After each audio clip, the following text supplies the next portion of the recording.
मच्छर जब किसी फाइलेरिया के मरीज को काटता है तो वह उसके खून के जरिए फाइलेरिया के परजीवी, जिसे हम माइक्रोफाइलेरिया के नाम से जानते हैं, उनको ग्रहण कर लेता है। फिर यह परजीवी मच्छर के पेट में प्रवेश कर वहां से उसके उड़ने में सहायक मांसपेशियों में पहुंच जाता है। इसके बाद वे वहां L1, L2 और फिर L3 लार्वे में विकसित होता है। इनमें L3 लार्वा ही संक्रामक होता है, जिससे फाइलेरिया की बीमारी विकसित होती है। L3 लार्वा विकसित होने के बाद मच्छर के मुंह में भर जाता है, जिससे उसके मुंह में खींच पैदा होती है और वह इससे निजात पाने के लिए L3 लार्वा को बाहर निकालना चाहता है। इस वजह से वह किसी को काटने के लिए छटपटाने लगता है। जब यह मच्छर किसी इंसान को काटता है तो L3 लार्वा खून के जरिए सीधे उसके शरीर में प्रवेश कर जाता है।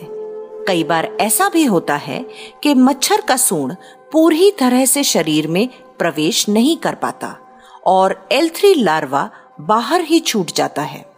फिर भी यह घाव के जरिए खून में प्रवेश कर जाता है।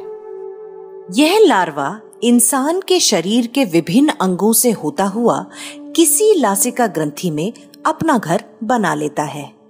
फिर वह इस ग्रंथि में करीब 6 महीने में नर और मादा के रूप में विकसित होकर प्रजनन द्वारा माइक्रोफाइलेरिया को पैदा करने लगता है। माइक्रोफाइलेरिया विभिन्न अंगों में भ्रमण करने के शुरुआती दौर में एलर्जी, खुजली, खांसी आदि के लक्षण दिखाता है। हाथी पांव और हाइड्रोसिल इसी संक्रमण के देर से पैदा होने वाले लक्षण हैं। वयस्क परजीवी 5 से 15 साल तक जिंदा रह सकते हैं, पर उनके मरने के बाद भी शरीर में एलर्जिक प्रतिक्रियाएं होती रहती हैं, जिसकी वजह से लासिका वाहिनियों में रुकावट पैदा होती है।